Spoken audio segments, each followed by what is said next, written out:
A lot has been said about Batman v Superman: Dawn of Justice ever since it released in theaters. Here's a couple of reviews. Somewhere in this overcooked, underlit, indecipherable pudding of a movie, there are a couple of nice performances struggling to get out. A disorganized, lead-footed movie that carries itself with unearned confidence. You see every card it's about to play 10 minutes before the movie plays it. These reviews mixing disbelief and shock aren't unwarranted. Batman is portrayed as a slasher villain. Superman is either worshipped as a god or feared as a devil. And of course there's Jesse Eisenberg's quirky portrayal of Lex Luthor. On top of that, the movie makes very clear commentary on America post 9/11, putting Superman's battle with Zod in Man of Steel as an allegory for the tragedy. Combine all this with a horribly butchered theatrical release, and you got a movie that was smeared by nearly everyone, including myself at the time. Here's the Facebook post I made after seeing Batman v Superman: Dawn of Justice in theaters. Batman v Superman was a cinematic experience of absolute failure. This movie was made in an evil alternate universe where superheroes are horror icons and all hope is dead. It is a visceral experience that gave me a sharp masochistic joy. I could not help but laugh as my hopes and dreams were strangled before my eyes. I highly recommend it. But with the release of the Ultimate Cut, reviving missing plot points and improving the pacing, my ideas started to change. BVS lives and breathes in an uncertain world, learning that there are larger, more powerful things out there than humanity once thought. The fragility of life, our systems, and the nature of gods and men are at the forefront. And, of course, the question of who or what exactly is Superman. In this video, we'll work through the seemingly chaotic series of themes and ideas to get to the core of the movie. If you haven't seen the Ultimate Cut of BVS, you're missing out on a ton of Zack Snyder's vision for the movie. And if you haven't seen my previous video focusing on Man of Steel, Zack Snyder as a person, and the history of Superman, I suggest you watch that first, as this video builds off of that one. But I'll do a quick recap. Superman is inspired by the social democracy of Franklin Delano Roosevelt's New Deal era. A focus on individual liberties but also collective altruism, pushing back against abusive power structures. While many of Zack Snyder's personal influences are on display in Man of Steel, such as his Christian upbringing, his love of Ayn Rand, and of course his passion for burly men beating each other up, we see Snyder critiquing himself and some of the Jesus-like portrayals of Superman. Just like we did with Man of Steel, I want to start off looking at our main cast. Since Clark Kent and Superman were covered in the last video, we'll start with the other world's finest hero, but more specifically, the America that birthed him. The year is 1939. Superman has been in the public eye for about a year now. The New Deal era has nearly wrapped up, and despite many of America's successes, it still faces a major issue: crime. The most common crimes of the 1920s and 30s came from three main areas. Prohibition banned the public sale of alcohol, hoping to curb the rising tide of alcoholism, an attempt to control American culture by the state that would produce tumultuous results. While there's evidence that Prohibition managed to reduce alcohol consumption by as much as 30% by the early 20s, the act was widely unpopular, creating a black market of bootlegging and illegal saloons. By 1933, Prohibition was canceled. This of course brought alcohol use back up, but by then it had helped spawn the second biggest area of crime.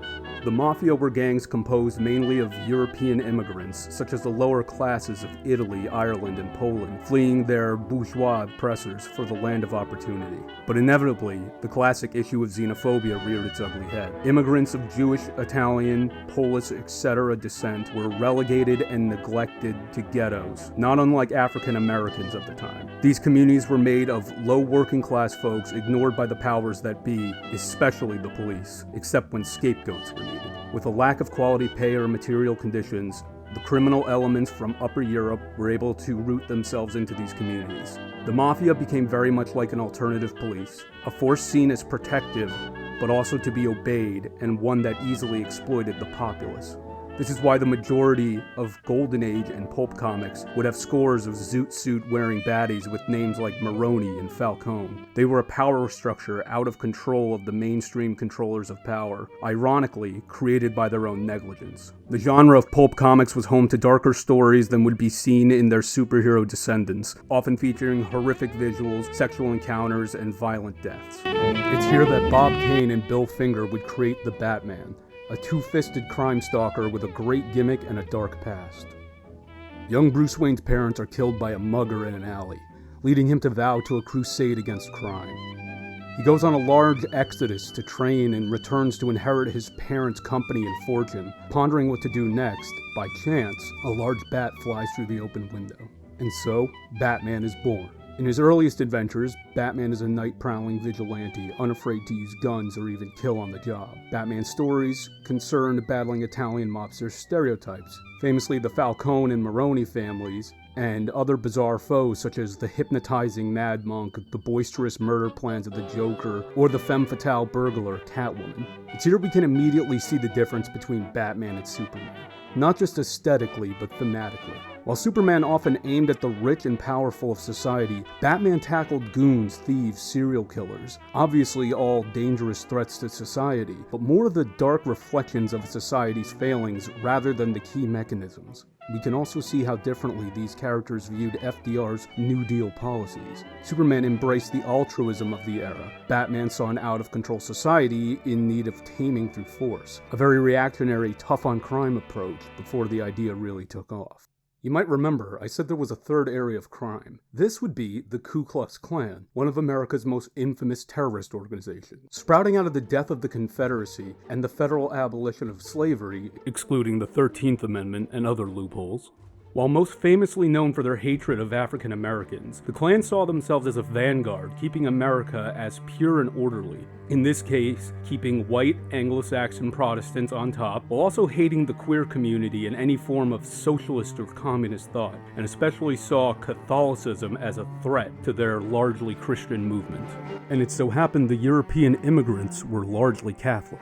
I bring up the Klan because there's an unfortunate amount of overlap with Batman. Just as the Klan started out dressing as ghosts to terrorize their targets like Scooby-Doo villains, Bruce Wayne dons his Batman outfit to strike fear into the hearts of criminals. But you'll stay scared, won't you, punk? Bruce Wayne is even friends with the police commissioner, James Gordon, in panel 1 of issue 1. I say this as a pejorative because for a superhero in the tail end of the Great Depression, Batman doesn't see the power structures at play creating crime, but simply wants to smash criminals. To put it bluntly, Batman is a bourgeois hero. From his family's long lineage in Gotham, to the immense fortune that they all have, Batman is definitely seen as more of a conservative approach to crime against Superman's social democracy. It's worth noting that while Superman would have a radio show battling the Klan in 1946, Batman would not take on the Klan until 1989's Detective Comics Annual number 2. This golden age was an admittedly short-lived time for the Caped Crusader, as within a year he was toned down aesthetically and given boy sidekick Robin to make him more personable and marketable to kids, and then the Comics Code Authority would come into effect. The CCA was a reactionary regulation put into place by politicians and parents fearful that comic books would warp their children's minds.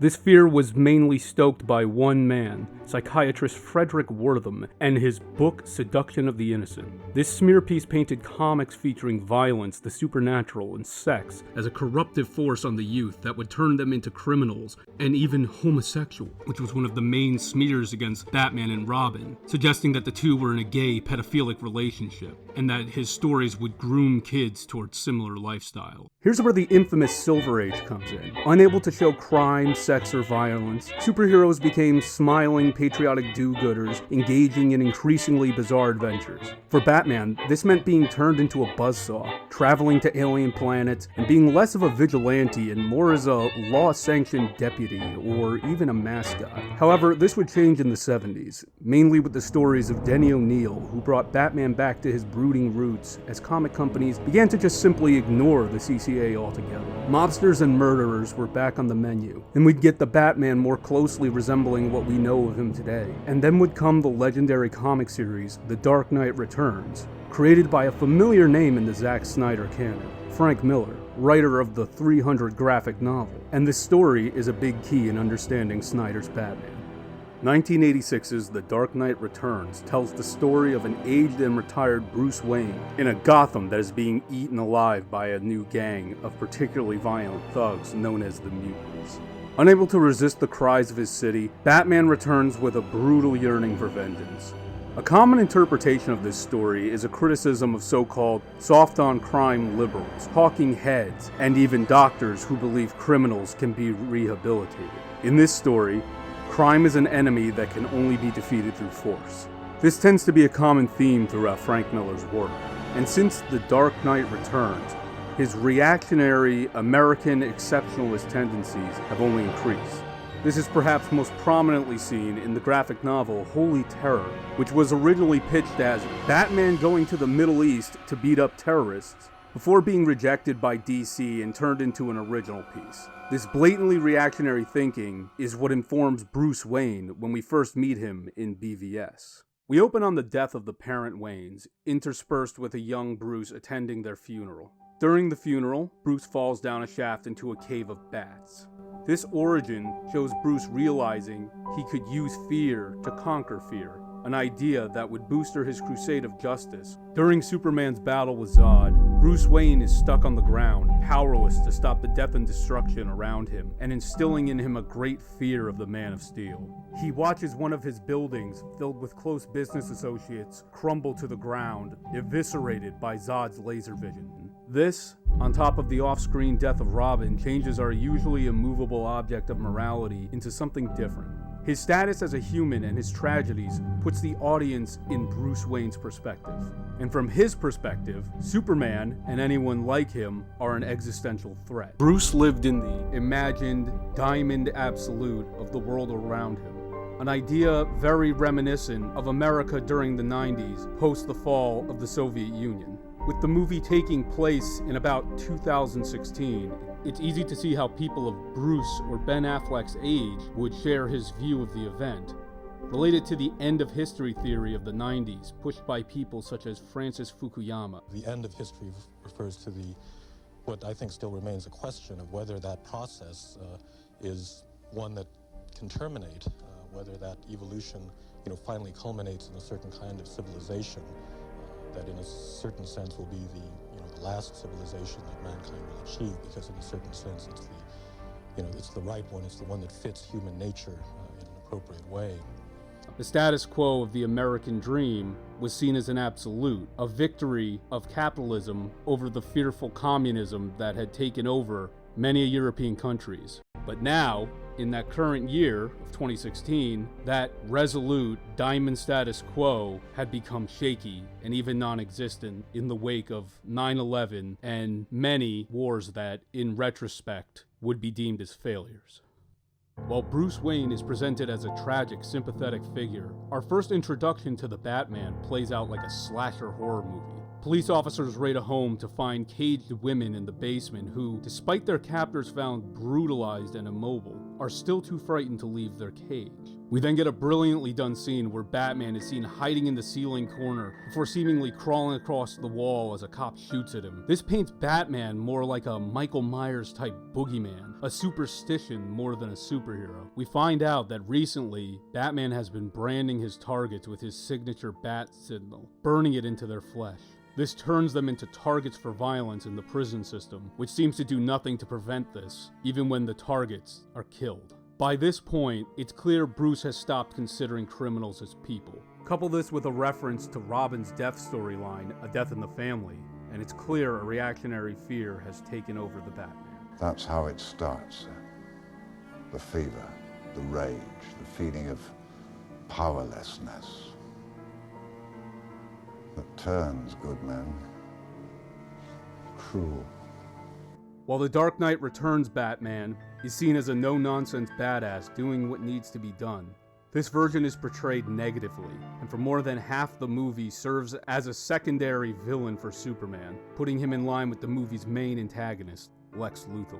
Originally appearing in Action Comics number 23 in April 1940, Lex Luthor was created by Jerry Siegel and Joe Shuster, the creators of Superman. Originally, Luthor was a mad scientist type, then moved on to being a portly, crooked businessman, a design made famous by Gene Hackman in Superman the movie. His next big role would be in Superman the Animated Series, where he comes off as a much more slick and suave businessman. These portrayals all point to Luthor being a classic fat cat capitalist, using his funding and schemes to make more money or pester our boy Superman.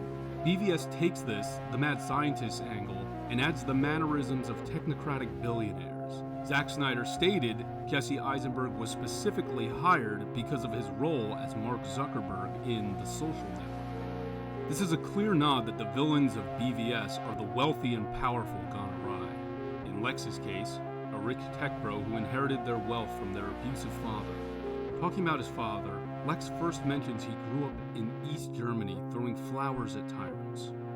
It's not precisely stated when this would be, but if we put the character of Lex at about the same age of Jesse Eisenberg at the time of filming, it's likely his father grew up in the German Democratic Republic. This was a country run by communists who moved the ideas of communism to Leninism, an authoritarian offshoot of Marxism, often known as Marxism-Leninism, where a strong state is used to achieve Marxist goals. And then that party was taken over by Joseph Stalin, becoming a totalitarian regime merely wearing the mask of communist ideals. If you're not fully aware of all these political words and definitions, I'm sorry to say I'm not here to give a lecture on Marx, Lenin, or the tenets of communism. For that, you'd be better off turning to someone like Noam Chomsky or George Orwell, specifically his novel Animal Farm, or the Communist Manifesto from Marx himself. But just know the whole Eastern movement started with trying to remove abusive authoritarians from power, until eventually turning into tyrants themselves with their own abusive hierarchies. Keep this in mind for the rest of the review. We can see the effect of this revolutionaries turning tyrants, with Lex remarking, "No man in the sky intervened when I was a boy to deliver me from daddy's fist and abominations." It becomes ironic and tragic that Lex's father was warped into an abuser, and now Lex here seems to believe his grudge against Superman is him battling a tyrant, or a hero for humanity battling a demon. Yet Lex is the one with the access to billions of dollars, access to military personnel, politicians, and mercenaries. Lex, in his blind fear and paranoia against the Man of Steel, has become no different than the tyrants of East Germany that plagued his father, but he's a much more American version. America has always been called the land of opportunity, mainly business opportunity. The United States did not form naturally. It was carved up through colonization and enforced through contracts and force. Democratic capitalism is the law in America, and as time has gone on, we've seen the better at capitalism you are, the more democracy takes the sideline. Who are the most powerful people in America? While it's tempting to say the president or a speaker of the House, maybe the CIA, the FBI, the answer, as we've come to find out in the most recent years, is the capitalist elites. Billionaires like Elon Musk, Bill Gates, and Mark Zuckerberg. Individuals who have amassed fortune through various means, whether it's Zuckerberg revolutionizing social media and morphing it into a data collection network unrivaled, Elon Musk inheriting the wealth of his father's emerald mines to become a parody of Iron Man while racking up workplace violation and tax abuses, to our former president Donald J. Trump, who famously received a small donation from his real estate mogul father to create what can only be called a series of multi-level marketing schemes, often using his charm and image rather than his actual business skills to eventually get him into the seat of the presidency. And we see these conflicting power structures in Lex's antagonism with Senator June Finch. You and your hearings.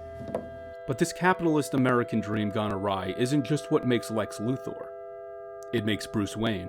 Lex and Batman overlap a lot in this movie. Both are rich orphans who inherit their wealth. Bruce Wayne as the relatively old money, his family starting as pelt sellers before making their fortune on railroads and coal and the like, while Lex inherits his wealth at a young age and turns it into a technocratic monstrosity that could make Brainiac blush. Looking at their actions throughout the film, how different really are they? Both choose to supersede law and order for their own goals. Both abuse human rights, and both desperately fear the flying man in the sky as something as an unchecked god. For what is a billionaire to a solar-powered SuperGod? God is on the mind of everyone in BVS because they have just experienced the closest thing to it in the most devastating way. Heavenly God, creator of heaven and earth, have mercy on my soul. He answers to no one, not even, I think, to God. We see monuments dedicated to Superman, portraying him similar to the cover of Atlas Shrugged, calling to Snyder's love of Ayn Rand and presenting Superman as a sort of Ubermensch holding the world up on his shoulders. But the statue also exemplifies the hate and fear levied against him. This is seen with Wallace Keith, a security guard crippled during Superman's fight with Zod. This turns Wallace bitter against the supposed hero. As far as the wider populace perceives, Superman is either a god, a devil, or just a man with immense power, unchecked. In the brutally grounded world of BVS, this is a problem. A US citizen crossing borders as he pleases to get involved with conflicts designed for bureaucracy and military becomes a global problem, as said by one of the many talking heads. Are there any moral constraints on this person? We have international law. On this earth, every act is a political act. This perception of Superman is both a key point in the movie and a meta-narrative on the reactions to Man of Steel. As I talked about in the last video, people had some viscerally negative and positive opinions of Man of Steel. Some seeing it as a twisted, frightening version of the character, while others seeing it as the character rejuvenated for the modern age, and some seeing it as Superman glorified as a messiah. In BVS, you have plenty of citizens, talking heads, politicians, and even scientists like Neil deGrasse Tyson pondering over who Superman is, what his place is, what it means for the people around them. Superman should do this. Superman should do that. Is he God? Is he a brute? Is he just a man? These are all questions Man of Steel raised with the public, and these are many of the responses that were given to the movie. And Batman v Superman asked what the other star players of the DC universe might do when possessed by those same questions. In the case of Bruce and Lex, this means succumbing to the fear of this kind of unchecked power living in their world. The fear of something so far above them that it could never be tamed. But I think the answer Snyder wants us to come to is stated plainly in the film. We have always created icons in our own image. What we've done is we project ourselves onto him. The fact is, maybe he's not some sort of devil or Jesus character. Maybe he's just a guy trying to do the right thing. Maybe Superman is just a guy trying to do the right thing. When you look at Superman, you also have to look at Clark Kent. Because before there was Superman, there was Clark Kent. A boy raised by two farmers in a small town who had to grapple with being something more than anyone could fully comprehend, even leaving questions after finding the Kryptonian ship and his own origins.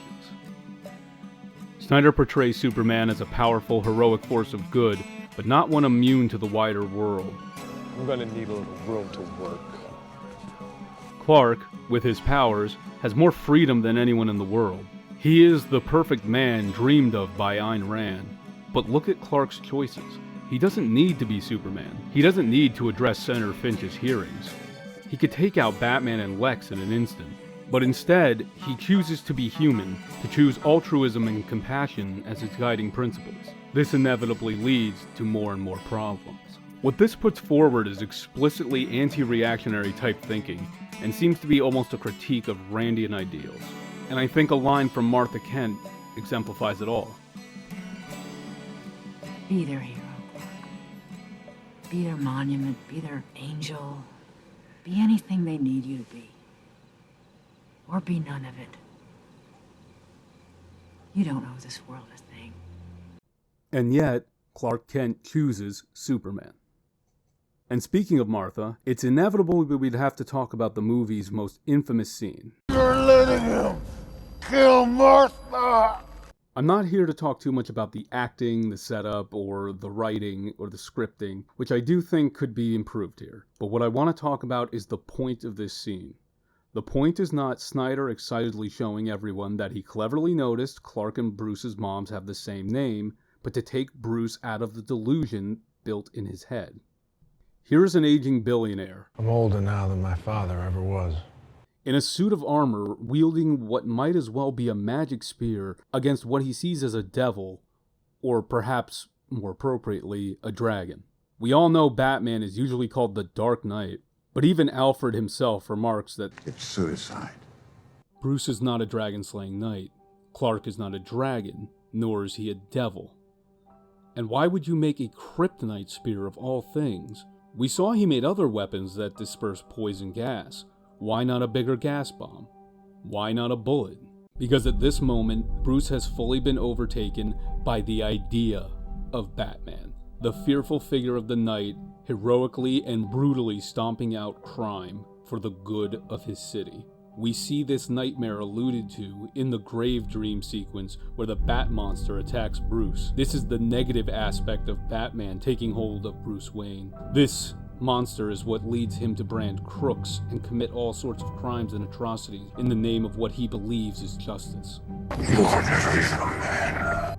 But realizing Superman has a mother shocks him back to reality. He realizes what he's doing. He's killing a man, a son, and as Superman puts it, you're letting him kill Martha. Where the glorified Dark Knight of Frank Miller is fully condemned as the reactionary brute he accuses all others of. And, in a very funny way, the Dark Knight truly returns. He sees Superman as the person he deserves to be. It's very interesting to see how this angle of critiquing Batman would come around again with Matt Reeves' The Batman, presenting Bruce's nightly hunts as ineffective against the actual structures that support injustice in his city. That this delusion of Batman is nothing more than a childish dream of heroism. You might be wondering what I have to say about Wonder Woman, and the answer is not much. She mainly exists to set up the rest of the DC films, which didn't exactly work out well. And while Lois Lane helps push the plot along and Amy Adams is great in this film, she's mostly irrelevant for the politics and themes of this movie that we're discussing. But one other character massively stands out. Lawrence Fishburne's Perry White is great in this film, not just performance-wise, but his writing is amazing. You could probably pick up a good chunk of the film's themes and ideas from his dialogue alone. Crime wave in Gotham. Other breaking news. Water. Wet. Did you file the football yet? When the planet was founded, it stood for something, Perry. And so could you if it was 1938, but it's not 1938. WPA ain't hiring no more. Apples don't cost a nickel. Not in here, not out there. You dropped this thing. Good morning, Smallville. The American conscience died with Robert, Martin, and John. I want to focus on this Robert, Martin, and John line.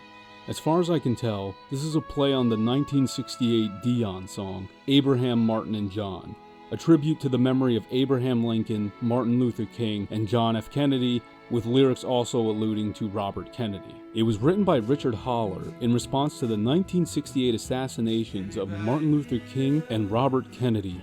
Looking at The Dark Knight Returns, a major influence on BVS, we get a similar line. The American conscience died with the Kennedys. And during Superman's funeral, we pan across a newspaper of JFK's death. They don't know how to honor him, except as a soldier. This is to solidify who Superman is and how he should be seen. A man, a citizen, someone trying to do the right thing.